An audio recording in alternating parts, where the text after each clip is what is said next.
Meu nome é Alexandre da Cunha, eu sou artista plástico, eu trabalho com escultura essencialmente e todo o meu trabalho é baseado em colecionar coisas. Eu trabalho com muitos objetos encontrados, industrializados, que eu transformo ou junto, combino materiais muito simples do cotidiano, materiais que eu coleciono e transformo em outras estruturas, as quais eu chamo de escultura. Então a minha prática é basicamente calcada nessa coleção de objetos e de coisas que eu encontro no cotidiano. Eu nasci no Rio de Janeiro, estudei artes aqui na FAAP, em São Paulo, e no fim dos anos 90 eu me mudei para Londres, onde eu até hoje moro, e minha prática toda com escultura começou, na verdade, lá, depois que eu fiz o meu MA, e desde então eu divido meu tempo entre São Paulo e Londres. Então tem um trabalho que às vezes eu faço à distância, mas é mais ou menos nesse trânsito dessas duas cidades. E foi um lugar muito importante para mim, é um lugar muito importante para mim, que a minha formação de arte aconteceu nessa transição de São Paulo para Londres, mas foi em Londres onde eu comecei a trabalhar mais intensamente com a minha pesquisa de escultura e tudo mais. Na verdade, quando eu falo que o trabalho é baseado nessa coleção de objetos, né, ele vai além de só colecionar objetos, né? Eu acho que ele está mais calcado assim numa prática de observar coisas, não só objetos, e colecionar coisas, colecionar ideias, práticas, profissões, procedimentos, né? Então tem essa ideia de um arquivo inicial, que é onde o trabalho começa. Então pode ser através de coleção literalmente de objetos, de coisas assim, né, palpáveis, mas podem ser também imagens, como você citou no caso desse arquivo de imagens, assim, que forma uma espécie de esqueleto do trabalho que vai acontecer depois. E acho que numa outra instância tem também uma apropriação de atividades quase, né? Eu gosto muito dessa ideia, por exemplo, de me apropriar de um trabalho que alguém faz, quase de uma técnica, que não tem uma intenção artística ou estética, mas há uma intenção de me apropriar desses procedimentos e aplicar no trabalho. Então eu acho que existe a primeira fase do meu processo criativo tem a ver com essa construção de um arquivo, seja de imagens, ou de objetos, ou de ideias, e a partir dali as coisas acontecem. Isso é ao mesmo tempo a coisa mais prazerosa e mais cansativa do trabalho, porque o que eu sempre falo é que eu não tenho um local de trabalho. Isso é muito angustiante às vezes, porque eu estou sempre trabalhando no deslocamento de um lugar para outro, sem querer. Às vezes eu não quero trabalhar e essas coisas estão chegando até mim, né? Assim, ele acontece na rua, na viagem, no trajeto de um lugar para o outro, onde esses objetos se revelam. Então, ao contrário daquela ideia de um artista que vai para o estúdio manipular uma matéria, o meu trabalho não acontece dessa forma. O meu trabalho acontece na rua, no mercado, no trânsito das coisas, né? E aí, a partir dali, que eu consigo dar uma peneirada, uma garimpada, uma editada e levar um objeto específico, um procedimento específico para o estúdio, para o ateliê, para dali desenvolver uma escultura em si. Então, por exemplo, no caso dos toldos, era um objeto que eu me perseguia assim há muito tempo. Eu tirava essas fotos desses toldos nas ruas, nos bares, e também muito interessado no mecanismo de como ele é construído, um elemento, assim, os elementos quase escultóricos daquilo, né, que é um plano com uma estrutura de metal. E isso tudo eu fui coletando. E esse trabalho aqui, por exemplo, é um exemplo disso, que um dia a coisa aconteceu. Então é praticamente o primeiro trabalho que eu faço com esse material, mas eu já estava familiarizado, se a gente quiser usar essa palavra, pesquisando esse material há muito tempo. Essa parte da edição dos materiais eu acho muito estimulante, assim. No caso desses todos, uma coisa que eu acho muito prazerosa nesse trabalho, do jeito que ele do jeito que eu finalizei, foi porque ele aconteceu assim, muito fluido, um processo muito fluido, né? Então eu não tive muita escolha. Eu fui coletando esses todos, eu fui negociando de lugares diferentes, de donos diferentes, de situações diferentes, e eles se encaixaram. E eu acho isso muito bonito, porque tem esse elemento pictórico desse trabalho, que as cores ali estão muito bem compostas, mas elas aconteceram daquele jeito, por causa da negociação e não ao contrário, ou seja, os tamanhos, as cores, eles se encaixaram ali nesse perímetro da piscina de fora para dentro, não fui eu impondo nada ao trabalho, né? Isso eu acho muito interessante, é uma coisa que eu tento explorar sempre no trabalho, que é ficar nessa tensão entre ter controle e não ter controle nenhum. Ou seja, ao mesmo tempo que tem uma rigidez quase de eu tentar medir tudo certinho, né, limpar as arestas das coisas, ao mesmo tempo eu, por exemplo, não escolhi estas cores nessa ordem. Foi como elas chegaram e se encaixaram de acordo com as medidas do lugar de onde o trabalho era proposto, né?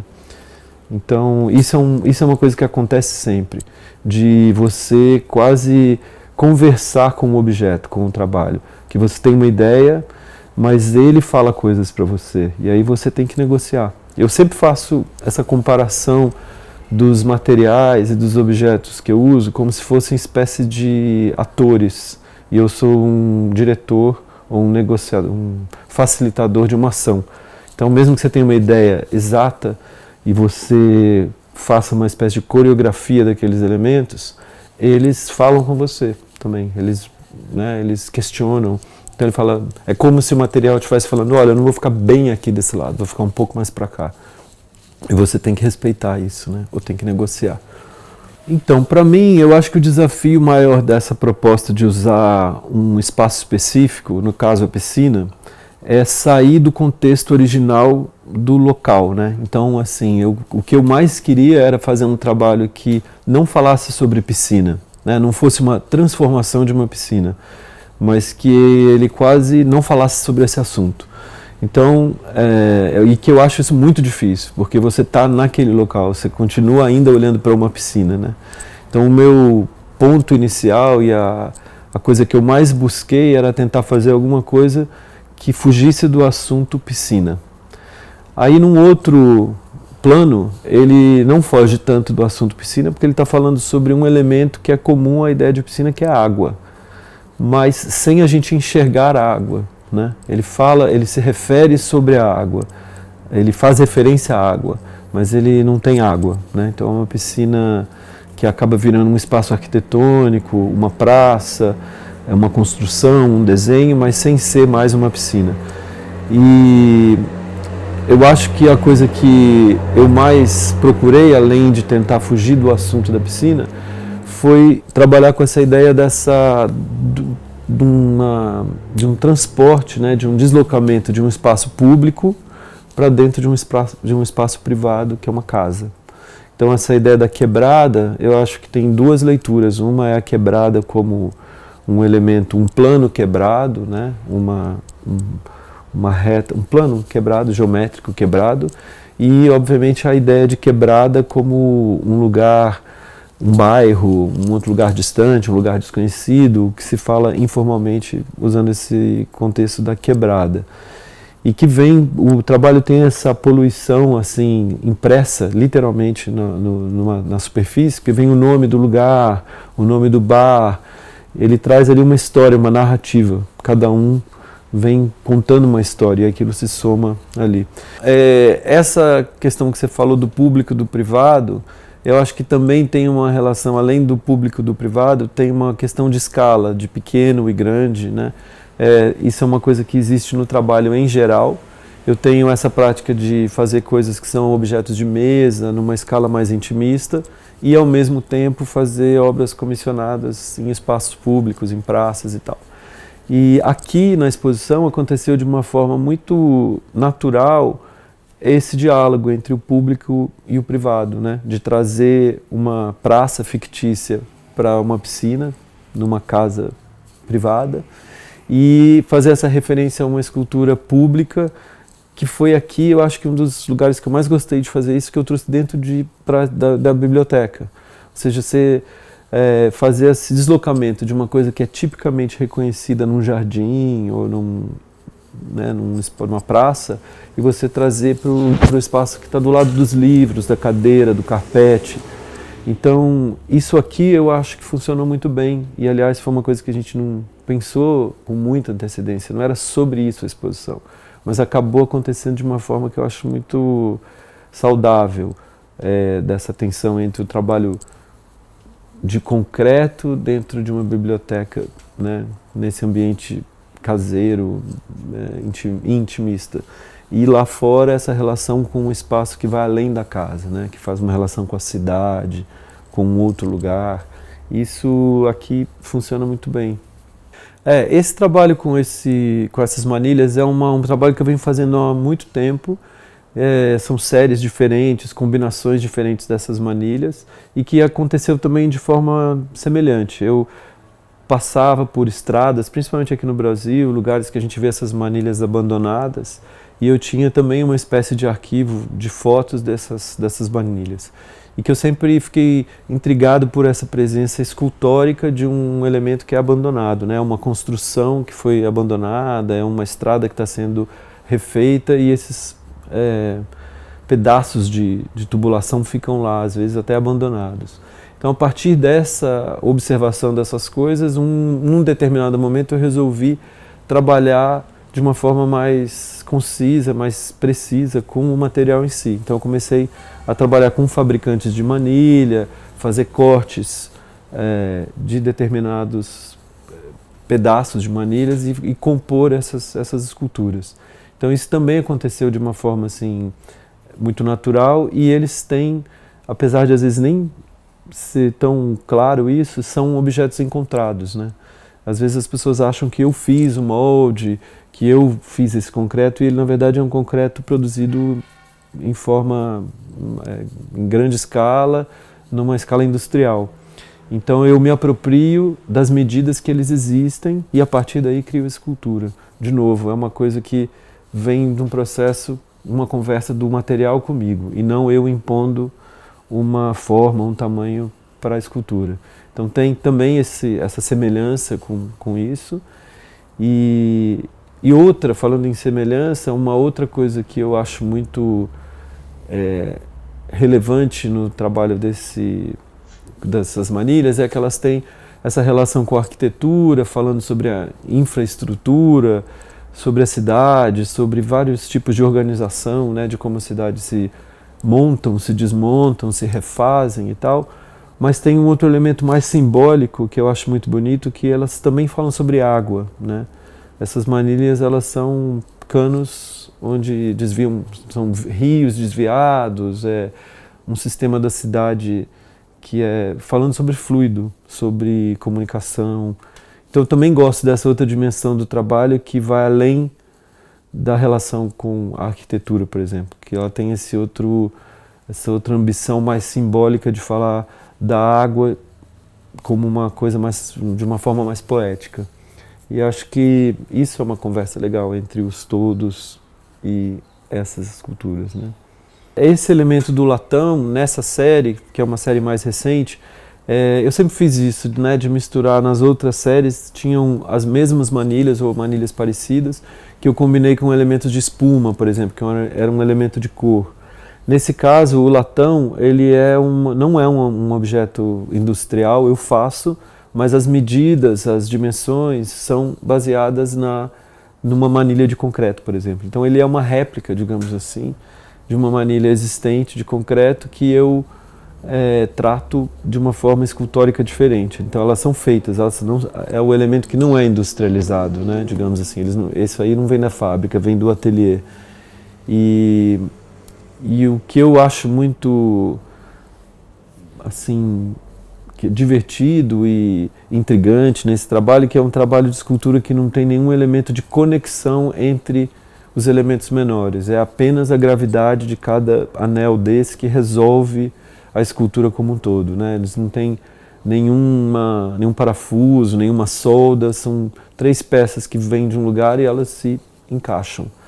E no caso desse latão, ele não é, né, não vem da mesma família dos concretos das manilhas, mas ele mantém as mesmas dimensões, o mesmo padrão. E eu gosto dessa aproximação também, que é na hora o que eu acho muito interessante nesse trabalho com o latão junto com esse concreto que é industrial, é você aproximar duas atividades muito distintas, que é a fábrica de concreto que está produzindo isso, sem nenhuma intenção estética, com o fazer do escultor, que está lidando com bronze, com banhos de diversos, né, um polimento, que é um repertório do artista. E na hora que você põe essas duas coisas, uma do lado da outra, para mim o que acontece é uma mágica que você vê a beleza do trabalho industrial e a feiura do trabalho escultórico, né? Ou a parte que é técnica. Então essas duas coisas se juntam e uma coisa ajuda a falar sobre as qualidades da outra. Isso é uma coisa que sempre eu busquei fazer no trabalho. Esse trabalho foi muito legal o jeito que ele aconteceu, né? Porque ele é uma coisa assim residual do processo de fazer o quebrada na piscina. Ele foi aparecendo ali na hora que a gente estava montando e vendo de perto a materialidade desses todos, a diferença de cor e tudo, e meio que eu me encantei com essa qualidade pictórica do todo, né? Então, por exemplo, tem um desgaste do sol que forma um degradê ali, que é muito lindo, que lembra pintura, né? Que lembra uma superfície, você começa a enxergar quase pinceladas, assim, que não são pinceladas, nessa mancha do tempo, do que o sol e a água e o desgaste do material fazem. Então ele aconteceu ali nesse processo de fazer um trabalho maior e já virou uma outra porta para um outro trabalho, né? Então agora eu tenho já trabalhado com esses estudos de uma outra forma e focando nesses fragmentos. E ali do jeito que ele está exposto também tem uma conversa muito legal com a arquitetura da casa, porque ele passa a ser quase uma janela, né? Uma conversa dos dois trabalhos e a janela no meio, abriu um outro caminho aí para esse mesmo material. Parecido com aquilo que eu falei antes também da escala.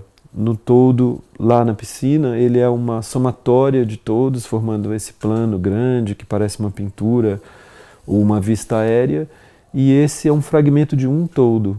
E ele acaba virando uma pinturinha, uma coisa pequena, que você olha de perto, você enxerga as irregularidades do material e tal. Então isso aconteceu aqui. E isso é uma coisa muito boa e importante no meu trabalho, que muitas vezes isso acontece.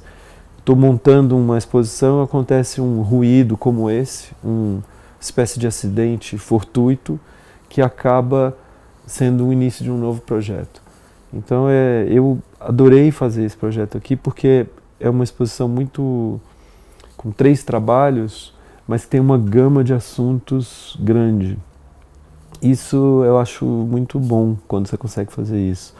Com poucos elementos falar de tantas coisas. Isso aconteceu aqui de um jeito muito fluido, assim. Que eu acho que tem a ver com a natureza do próprio espaço daqui também, né? Que você se sente literalmente em casa, porque você está numa casa, a relação com as pessoas que também fazem o espaço é muito parecido com um estúdio, com uma casa. Então, a natureza do lugar acabou proporcionando isso. Então, isso também foi outro encontro muito feliz, assim, porque eu, obviamente, conhecia o trabalho dela, a forma que aconteceu da gente fazer esse projeto junto também foi muito espontânea, muito orgânico, assim, o processo, e eu cada vez gosto mais, toda vez que eu volto aqui, e vejo de dentro, por exemplo, da casa, o trabalho dela aí com o meu trabalho na piscina no fundo, eu acho muito feliz esse encontro, sabe? Porque o trabalho, os dois trabalhos são muito diferentes e têm várias coisas parecidas, né? Então, desde as coisas formais, como, por exemplo, a costura, que é um elemento importante no trabalho dela, e que eu acho lindo isso, que você não vê isso numa fotografia do trabalho dela, você tem que estar perto do trabalho para ver as nuances de cores, como que uma forma se junta na outra, e é de um jeito muito elegante que isso acontece. E aí na hora que você fala de costura, por exemplo, de um toldo, que acontece de uma forma quase oposta, é muito bonito colocar essas duas coisas juntas e elas ficarem bem. Então, assim, eu acho muito legal esse encontro dos trabalhos, sabe? Da pintura dela com esse meu trabalho lá de fora. E mesmo com a escultura, que eu acho que essa escultura, para mim, também tem essa coisa de juntar três coisas, quase como se existisse uma costura entre um anel e outro, né? Porque você tem uma coisa gráfica que lembra as pinturas. Então eu acho assim maravilhoso quando essas coisas acontecem. E o mais legal é que foi feito também de uma forma muito natural. Não foi um projeto elaborado, discutido por anos, mas eu acho que ele tem uma força assim que parece que foi feito assim, né? De um trabalho. Isso me dá um alívio, que é bom saber também que ainda existe a possibilidade de fazer coisas espontâneas e elas serem boas. E foi muito legal. E a relação com a arquitetura, eu acho. Eu tenho uma coisa a beleza dessa casa, eu acho ela pode ser quase um problema para um artista mostrar num lugar onde a arquitetura é tão presente. E então acho que aqui sempre tem essa tensão de você conseguir mostrar o trabalho e a arquitetura não falar mais alto que o trabalho. E eu acho que nessa exposição, por exemplo, isso não acontece. Então, apesar de você estar falando, fazendo referências ou estabelecendo uma conversa com essa arquitetura, isso não é o que aparece primeiro. Existe uma neutralidade, um espaço para o trabalho respirar. Então isso eu acho também muito, muito saudável. O que eu achei muito legal você falar do sol, e fazer todas essas associações, a ideia do sol no trabalho, né? Que eu acho muito esperta essa sacada sua, que eu mesmo não tinha pensado tanto sobre isso, e associou com o trabalho de Battisti e tal, mas eu pensei também o quanto que o sol tem um elemento meio soturno, meio, não sei se soturno é a palavra, meio dramático, né? Porque a gente associa sol a uma leveza, a uma energia vital, sei lá o quê, mas também tem uma violência quase do sol queimando essa superfície. Então eu gosto quando dá essa virada do trabalho ficar um pouco, mostrar essa sombra do sol, mostrar esse lado mais obscuro, né? Então eu acho isso também legal, que tem essa beleza do amarelo, do sol, das cores, mas tem esse outro lado que é do desgaste, do tempo acabando, das coisas sendo destruídas, que o sol também faz isso, né? Na superfície. É louco que fica, sem a gente pensar também, o quanto que esse trabalho com todos aconteceu numa época de muito evento climático, né? Muita chuva, tempestade, e o trabalho muda muito com isso, né? Os dias de sol intenso, o trabalho é uma coisa, os dias de chuva, e isso tem acontecido nesse tempo agora, principalmente, intensamente, né? Então o trabalho vai, assim, dar uma expandida nas possibilidades dele, que é muito legal.